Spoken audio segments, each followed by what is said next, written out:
नालासोपाऱ्याच्या तुळशी रिसॉर्टमध्ये काल मध्यरात्रीच्या सुमारास हवेत गोळीबार झाल्याची घटना घडलेली आहे। आपण त्या घटनास्थळावरती उभा आहोत। आपण जर बघितलात तर नालासोपाऱ्याच्या कळंब समुद्र किनाऱ्यालगत असलेलं हेच ते तुळशी रिसॉर्ट आहे आणि याच तुळशी रिसॉर्टमध्ये काल मध्यरात्री 1च्या सुमारास हवेत गोळीबार केल्याची घटना घडलेली आहे। ज्यावेळेस गस्तीवर असणारे पोलीस या घटनेची माहिती पडताच या ठिकाणी तपासासाठी आले असता त्यांना एक गावठी कट्टा आणि कारतूस मिळून आले असल्यामुळे ही घटना उघड झालेली आहे आणि त्यातच त्यांनी जे संबंधित ज्या व्यक्तीने हा गोळीबार केलेला आहे त्या व्यक्तीला ताब्यात घेऊन सखोल चौकशी सुरू केली असता यामध्ये गावठी कट्टा जो की विदाऊट लायसन धारक असल्याचा समोर आलेला आहे आणि त्या व्यक्तीने या ठिकाणी हवेत पार्टी झाल्यानंतर गोळीबार केल्याचं या ठिकाणी समोर आलेलं आहे। याबाबत अर्नाळा सागरी पोलीस ठाण्यामध्ये आरोपी विरोधात गुन्हा दाखल करण्यात आलेला आहे आणि आरोपी जो आहे हा मूळचा भिवंडीचा राहणारा असून तो कंस्ट्रक्शनच्या बिल्डिंग मटेरियल सप्लायरचं काम करत असल्याची माहिती समोर आलेली आहे। संदेश गुरव वय वर्ष 32 असे या आरोपीचे नाव असून त्याला आता अर्नाळा सागरी पोलिसांनी बेड्या ठोकलेल्या आहेत आणि याबाबत अर्नाळा सागरी पोलीस ठाण्यामध्ये गुन्हा देखील दाखल करण्यात आलेला आहे। एकंदरीतच पाहायला गेलं तर जो कळंब रिसॉर्ट समुद्र किनारा आहे या ठिकाणी मोठ्या प्रमाणामध्ये असे रिसॉर्ट आहेत आणि या रिसॉर्टमध्ये मुंबईसह उपनगरातून मोठ्या संख्येमध्ये जे पर्यटक आहेत हे या ठिकाणी येत असतात आणि त्याच पार्श्वभूमीवरती भिवंडीवरून एक ग्रुप या ठिकाणी आला होता आणि पार्टी झाल्यानंतर गावठी कट्ट्याच्या माध्यमातून हवेत फायरिंग करण्यात आलेली आहे।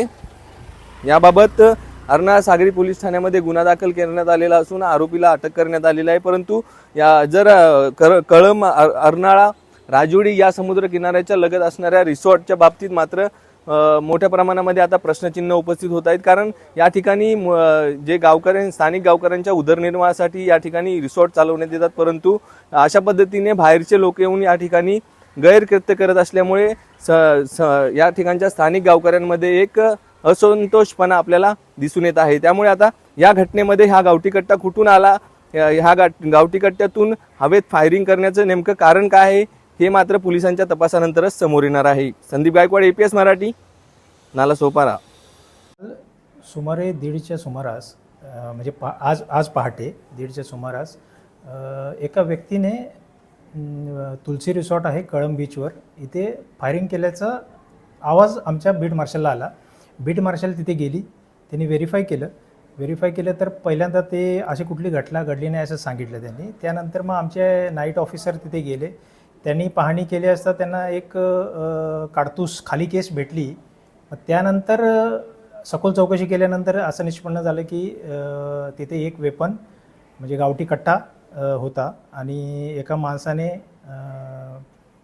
म्हणजे हर्ष फायरिंग म्हणतात त्याला, असं टर्म आहे की उल्हासच्या जास्त अतिउत्साह होऊन त्याने तो फायर केला होता हवेमध्ये, असं दिसून आले तपासात। सर, ती जी फायरिंग करणारा नेमका कोण होता, तो तिथे कशासाठी आला होता आणि त्याचं बॅकग्राऊंड काय?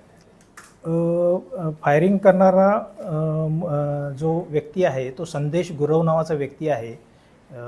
32 वर्षाचा व्यक्ती असून तो भिवंडी येथे राहणारा आहे। तो त्याच्या मित्रासोबत म्हणजे रिसॉर्टमध्ये पार्टी करण्यासाठी आणि राहण्यासाठी आला होता। ती फायरिंग करण्याचं कारण काय होतं? फायरिंग करण्याचा सध्या तरी गुन्हा तपासावर इनिशियल स्टेजमध्ये आहे। प्राथमिक माहिती अशी मिळाली आहे की म्हणजे उत्साहाच्या भरात त्याने ते हवेमध्ये फायरिंग केलेली आहे। तसं आता तपास करीत आहोत, त्याबाबत तपासामध्ये जे निष्पन्न होईल त्याप्रमाणे आम्ही बॅकग्राऊंड काय सर? त्याचं बॅकग्राऊंड तो भिवंडीमध्ये बिल्डिंग मटेरियलचा सप्लायर आहे आणि ते अजून त्याच्यावर काही गुन्हे दाखल असल्याची प्राथमिक माहिती आहे, त्याबाबत आम्ही खात्री करत आहोत। कुठले गुन्हे दाखल? शरीराविषयीचे गुन्हे दाखल असल्याची माहिती मिळालेली आहे, तरी आम्ही आमच्या सिस्टममध्ये चेक करून ते मग त्याप्रमाणे पुढील कारवाई करणार आहोत। पॉलिटिकल टचमध्ये त्यांच्या घरात त्यांची मिसेस काही सरपंच असल्याचं आम्हाला प्राथमिक माहिती आहे, त्याबाबत खात्री करणार आहोत। सर, काय गुन्हा दाखल झालेला आहे आणि आरोपीला आपण अटक केली? सध्या भारतीय न्याय संहिता 125 आणि आर्म्स ॲक्ट 325 प्रमाणे गुन्हा दाखल केलेला आहे। वेपन ताब्यात घेतलेलं आहे आपण आणि सोबत काडतूस आहेत आणि आरोपी पण आम्ही ताब्यात घेतलेला आहे आता। सर, तो जो वेपन होता तो कसा लायसन्सधारक वेपन होता का, कुठून आला होता, कसं काय? सदरची वेपन हे लायसनधारक नाही आहे आणि तो कुठून आणला, कोणाकडून आणला याबाबत तपास आम्ही करत आहोत आता सध्या.